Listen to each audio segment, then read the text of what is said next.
Hello, Tots. Welcome to Amazing Stupid Deaths. I am Papa Potatis. On this podcast, we dive into the unfortunate, amazing, and macabre deaths preserved for posterity on darwinawards.com. This site is an old school favorite of mine from the late 90s, early 2000s, and the verified stories are absolutely mind-boggling. Previously, we went through 9 deadly stupid stories out of a total 29 that were submitted to Darwin Awards during 1994. Today, we're going through 9 more delicious macabre stories. Keep your ears perked, because the list gets progressively juicier. Let's get into it. Short Circuit. Confirmed true by Darwin. March 1989, South Carolina. Michael Anderson Goodwin was a lucky murderer whose death sentence had been commuted to life in prison. Ironically, he was sitting on the metal toilet in his cell and attempting to fix the TV set when he bit down on a live wire and electrocuted himself. Oof, that's an irony of fate. And this short story has more info that is super interesting. Michael Goodwin, he wasn't just a regular inmate. He had been originally sentenced to get offed in South Carolina's actual electric chair. Whoa, kismet. After a successful legal appeal, he got his death penalty downgraded to just life in prison. So he escaped the electric chair only to accidentally construct a makeshift version with his own plumbing. That is amazing. Another interesting thing is that this exact accident happened a second time. In 1997, a convicted killer named Lawrence Baker was at a state prison in Pittsburgh and he died wearing homemade headphones hooked up to his television while sitting on a stainless steel commode, identical to how Michael died. That is an insane coincidence, honestly. Seems like prisons don't care much about making widespread safety upgrades when crazy accidents happen. Now, before we drop into story number 2, which is, as always, even crazier, a quick reminder for all tots listening. If you want more of this, make sure to check out Papa Potatis Reacts on YouTube and Spotify, where I drop episodes bi-weekly on Wednesday. And if you want to catch me playing games live, come hang out at Papa Potatis on Twitch and YouTube, where I stream every week. Let's move on to the next story. Risky Reenactment. Unconfirmed by Darwin. 23rd of October, 1993, Illinois. A police officer was trying to show another patrolman how their fellow officer accidentally killed himself by reenacting the shooting incident a week later. But the 20-year-old veteran forgot to unload his .357 Magnum and wound up shooting himself in the stomach. He died in a car crash while driving himself to the hospital. Whoa. There is a dark irony in this case. He was with another police officer who could have easily driven him to the hospital or called an ambulance. Him getting behind the wheel after the accident was probably from sheer panic, the adrenaline rush, and maybe some injured pride. And this overrode the veteran's logic, prompting him to get behind the wheel himself. Keep your head calm. One thing that I was also fascinated by was the psychology behind highly trained professionals that make sometimes fatal mistakes. So I checked it up a little bit. In law enforcement and the military, there is a well-documented psychological trap known as expert complacency. This is when a veteran handles a firearm, let's say every single day for 20 years, then the conscious safety checks often degrades and become unconscious muscle memory. This comfortability with the weapon makes them bypass basic rules that you should have when you are doing dry fire demonstrations. For example, visually and physically inspecting the chamber. One infamous non-fatal example of this happened in 2004, where an elite DEA agent was filmed giving a gun safety lecture to a classroom of students. He confidently told the room, "I am the only one in this room professional enough to carry this weapon." And seconds later, he accidentally shot himself in the leg. Let's go to the next story. Mile High Club Failure. Confirmed true by Darwin. 23rd of December 1991, Florida. This account of an aircraft accident is quoted directly from the National Transportation Safety Board report, with comments added in brackets for clarity. Aircraft Piper PA-34-200T, registration N47506. Injuries 2 fatal. The private pilot and a pilot-rated passenger, 2 pilots, were going to practice simulated instrument flight. Witnesses observed the airplane's right wing fail in a dive and crash.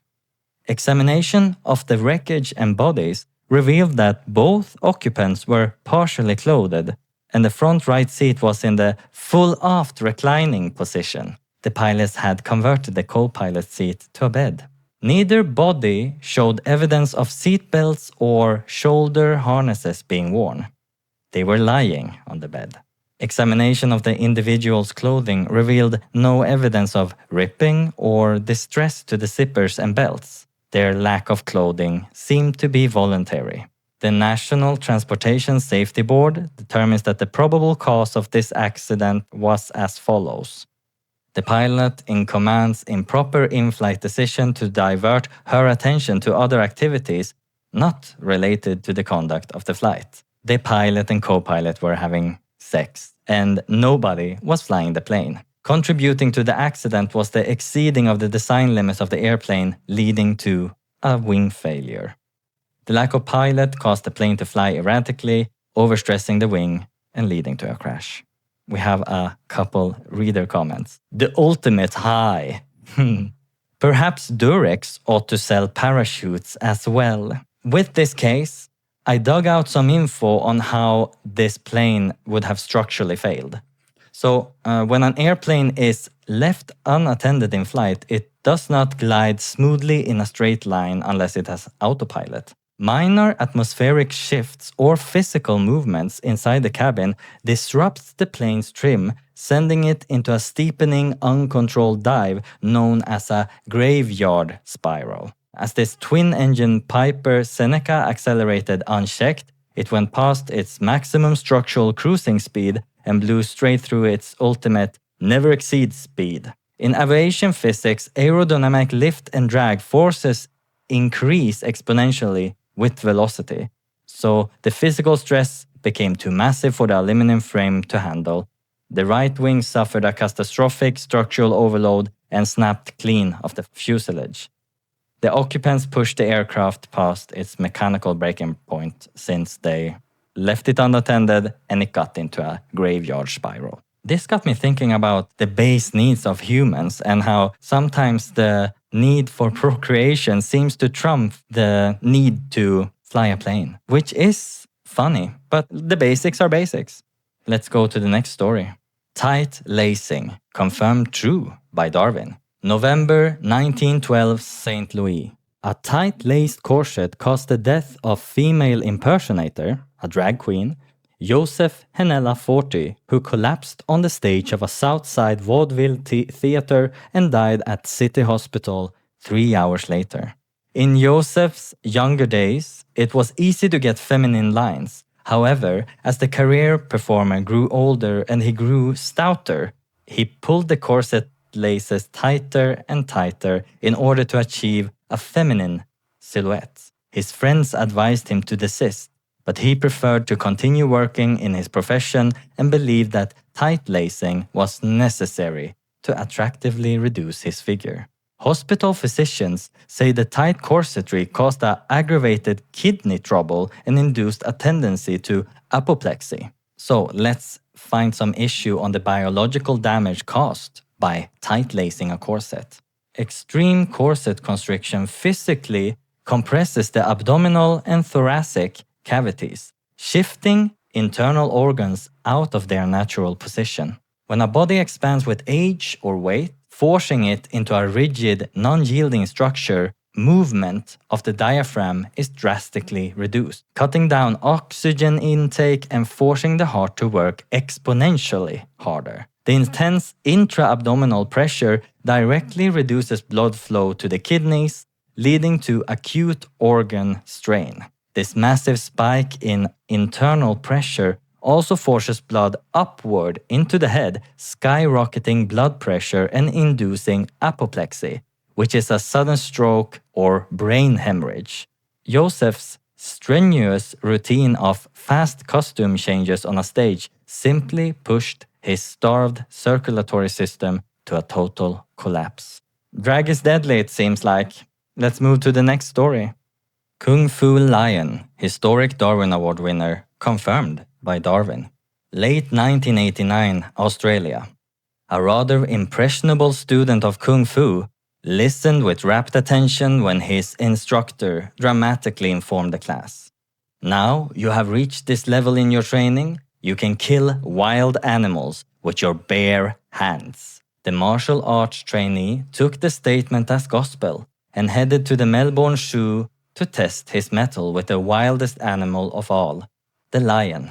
In the dead of night, he slipped into the zoo, leapt into the lion enclosure, and engaged a suitable king of the jungle in combat. He would probably have lost a one-on-one fight, but he never got to try this. His naive fight plan didn't account for the enthusiasm of the lion's pride for a tender intruder. Nor did it give sufficient weight to the possibility that his instructor didn't know what the hell he was talking about. Zoo employees found his remains, 2 arms and a hand, the following morning, with shreds of red fur grasped tightly in his fingers.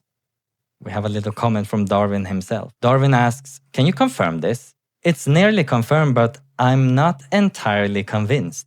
Thus far, 2 readers remembered a newspaper report, and a 3rd reader saw autopsy photographs of an identical mishap while training for law enforcement in Australia in the early 1990s. If you have solid information, please contact Darwin. Reader Amy writes, "Found the story on amazingaustralia.com. Into the Lion's Den in March 1989, 32-year-old Mr. Ellie Kuo decided to go to the Melbourne show. Lots of people do, but usually they wait for the gates to open in the morning and then buy a ticket. Ellie decided to do things a bit different and went in the middle of the night and climbed into the lion's enclosure to test his skills in martial arts and take on the lions. Once inside, his karate skills proved to be of not much help, and the lions feasted on this midnight snack, and Mr. Cool was no more. Insane. So this is verified true, and we heard the amazingaustralia.com article there. Let's go to some biological realities when fighting lions that I found. Even if this guy had the absolute best martial arts training on earth, a human fighting a lion is a total physics impossible. An adult lion weighs up to 450 pounds, and that is pure muscle. A single swipe from a lion's paw can deliver over 4,000 pounds of force, which is more than enough to instantly shatter a human skull or snap a spine before the fight even starts. On top of that, a lion's skin is incredibly loose and thick, especially around the neck, which is a natural defense built to withstand claws from rival lions. A human punch or chokehold would do absolutely zero damage. That was a very stupid story. To think that you can take on a lion, this reminds me of this, how many men would it take to take down a gorilla? Let's move to the next story. Catapult to glory. Unconfirmed by Darwin. 1986. United Kingdom. In 1986, the UK saw its most violent storm in 350 years. Winds exceeded 90 miles per hour, and an incredible amount of damage was done to property and people up and down the UK. Millions of trees were uprooted by the gales. In Margate, in the county of Kent, one unfortunate homeowner had a property bordered by 3 massive poplars. The wind had felled one, which came to rest across his back garden. Another poplar had been bent over just far enough to lodge its top around the soffit of his roof. The foliage was blocking his upstairs bedroom window, and something had to be done. This chap did not own a chainsaw, nor could he reach the trunk of the tree from the house, even when leaning out of the window. So he decided to shimmy up and saw off the top while sitting astride the trunk, with his feet wedged against the gutter of his roof. He had plenty of time to reflect on the wisdom of his position, as it took him 20 minutes of sawing before the bent tree, which experts estimate held the energy equivalent to a small field gun, parted company with the portion trapped by the soffit and sprang back upright. His body was found in a neighbor's garden over a mile away. The police surgeon stated that his neck probably broke during the whiplash, and he would therefore have known nothing of the impact with the ground. Some comments here. Urban legend, ? Was from Darwin himself. Wampus argues, the physics doesn't work. There is no way a bent poplar could rocket a human a distance of a mile. This appeared in Kent newspapers and, like most rational beings, I too found it difficult to believe. Paul chimes in. At best, the truth has been greatly exaggerated. The energy required to hurl a man a mile would be astronomical. If the tree, held under the soffit, hurled the guy from a few yards away from his house, then I'd buy it. Methinks it's a grade A Bologna. Mr. C points out, the hurricane was 1987, not 86, which leads me to question the veracity of the whole story. Gollum421 says, I punched in the wind speed and some average poplar statistics to determine how much energy stored in the poplar could be converted to kinetic energy for the guy. Noted some air resistance also. It would not have been a mile that he was flung. Ultra-liberal estimations would give him about 80 meters. Since there was some discussion in the comments, I also dug out some more info. The storm mentioned in the comments could be the infamous Great Storm of October 1987, which brought winds over 110 miles per hour and flattened 50 million trees across the UK. And the physics comments are correct. Launching a full-grown human a mile away is impossible for a tree. To achieve that distance, the acceleration forces would instantly tear a human body apart as soon as it launches. In reality, a bent poplar acts like a massive mechanical spring that builds up a massive tension. Then when the wood snaps back upright, that kinetic energy releases in milliseconds. This is incredibly powerful, but it would only launch a person between 30 to 80 meters, which is roughly 100 to 260 feet, or nearly the full length of a soccer field or American football field. So this 1 mile detail is local exaggeration. It's probably not true. It's an urban legend. Let's move to the next story. Train of thought. Confirmed true by Darwin. September 1989, USSR. The Soviet Union is home to a growing number of psychics and mentalists. One of them, E. Frenkel, became convinced that he could use his powers to stop vehicles in their tracks. He believed that in extraordinary conditions of a direct threat to my organism, all my reserves will be called into action. Frenkel started small. A bicycle here, an automobile here, before graduating to streetcars. Finally, he devised an ultimate test of his psychic power. He would halt a freight train in its tracks. The engineer of the train that ran Frenkel over saw him toss his briefcase aside and step onto the tracks with arms raised, head lowered and body tensed. The engineer applied the emergency brakes, but it was too late. The mentalist psyched himself out. I like that pun. The mentalist psyched himself out. Let's see the comments.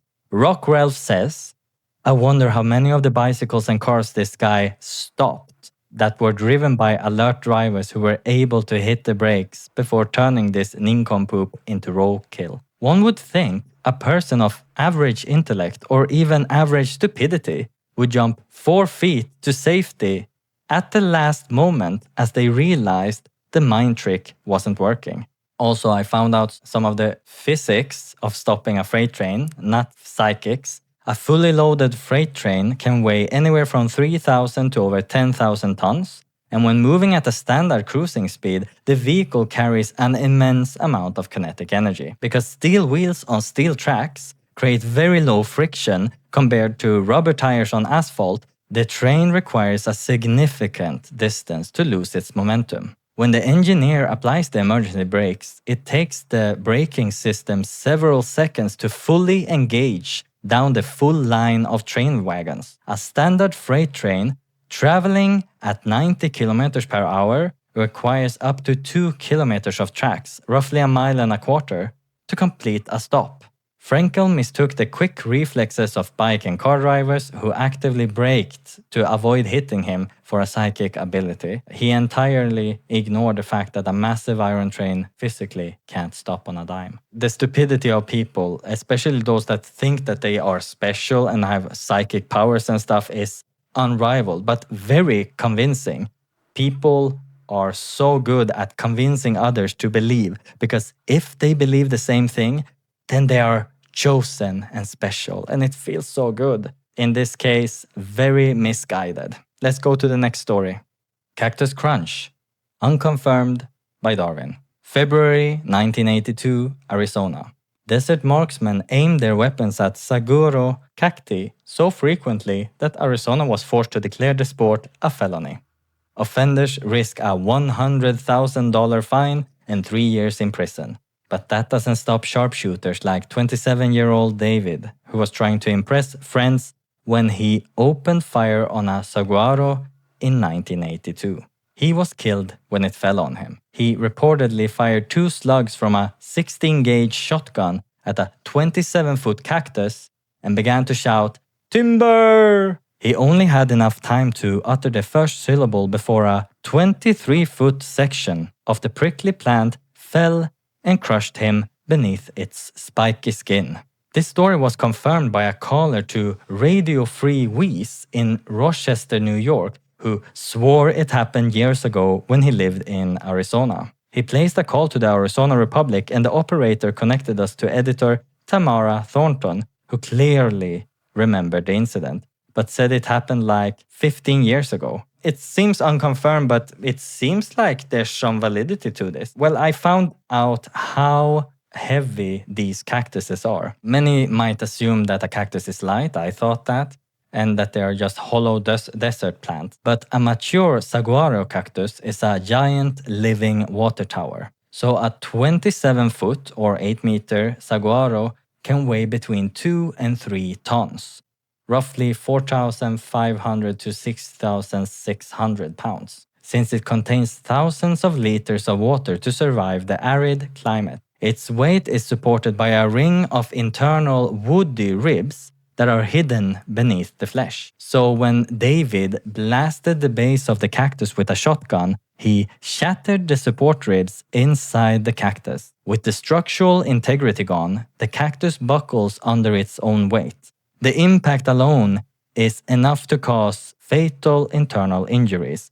But then we also have thousands of 5 centimeter, 2-inch thorns that adds to the injury. That's so cool. Okay, that's insane. Big cactuses are dangerous. Nature is amazingly deadly. Whew. Let's go to the next story. Last story of the day. Conquering the Arch.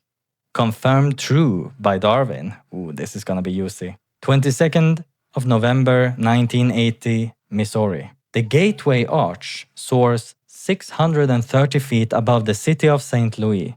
Around 9 a.m., a technician entering the park's interpretive center saw an object falling down the north leg of the arch. The object turned out to be Kenneth, 33 years old, who was trying to impress his wife on her birthday. His plan was to parachute on top of the arch. It didn't bother Kenneth that the Park Service had turned down his request for permission to jump. Kenneth had already made over 1,600 jumps. He knew what he was doing. And a true daredevil never needs permission. The day dawned with a howling wind, and a bitter cold. The weather would have given most parachutists second thoughts about making a jump. But Kenneth had psyched himself up by watching a documentary on parachute daredevils. And Kenneth knew what he was doing. He left his wife a note asking her to come and photograph his triumph. 8:55 a.m., he leapt from a light plane and soared successfully to the top of the monument. He had conquered the Gateway Arch, with his wife watching from the ground. He grabbed onto the aircraft warning light to steady himself against the raging wind. The first part of the plan had gone perfectly. Of course it had. Kenneth knew what he was doing. Now came the harder part. Getting down. The arch is hollow, with a viewing area inside just beneath Kenneth's feet. Perhaps he was looking for a trapdoor into the arch, but there was no trapdoor. A gust of wind caught his deflated parachute and threw him off balance. He began sliding down the north leg of the arch. About halfway down, he tried to deploy his backup parachute, but it failed. Another gust caught his parachute and blew him off the arch. He fell the rest of the way, landing headfirst in the terrazzo below. He was pronounced dead at a local hospital about 1 hour after performing his last jump. And that's what comes from thinking you know what you're doing. That was a horrific story, honestly. Whoa. We have some comments. Reader Andy says, actually, this story is older than 1980. I heard about it on a tour of the arch in the 1970s, and it was old then. The would-be parachutist hit the top of the arch at an angle. His chute collapsed, and when he tried to stand and release his chute, a gust of wind pulled him onto the slope. The chute collapsed again, and he left a crater. But, the story goes, if the Cardinals were playing a home game, he had a hell of a view for a few seconds. Holy, that's grim. I dug out some physics info on this. Shows that this might have been an impossible endeavor from the beginning. The Gateway Arch is not just a tall curved structure. It is an aerodynamic disaster for anyone trying to land on it. The arch is a catenary curve, meaning the slope gets progressively steeper as it nears the ground. Once a parachutist lands on that top section, they are immediately contending with the canyon effect. So when the wind hits the massive stainless steel structure, it is forced upward and around the legs of the structure, creating unpredictable swirling vortices or miniature violent tornadoes right at the peak. So it's extremely hard to land and even steer a parachute when on top of this and near these structures. That was a horrible story. Let's never try to impress our girlfriends with stupid stunts. This feels like a very testosterone-fueled psychosis that he had. He was a real man right until he wasn't. So with that, we are finished with episode 3 of Amazing Stupid Deaths. I'm having a lot of fun with these stories and I hope you are too. Please leave comments telling what else I could do or if I should improve something. But for now, thank you for listening and make sure to subscribe and follow Papa Potatis Reacts on YouTube and Spotify and wherever else. And don't miss the next episode that drops on Wednesday in 2 weeks. Okay, tots. Papa Potatis loves you. Take care. Adios.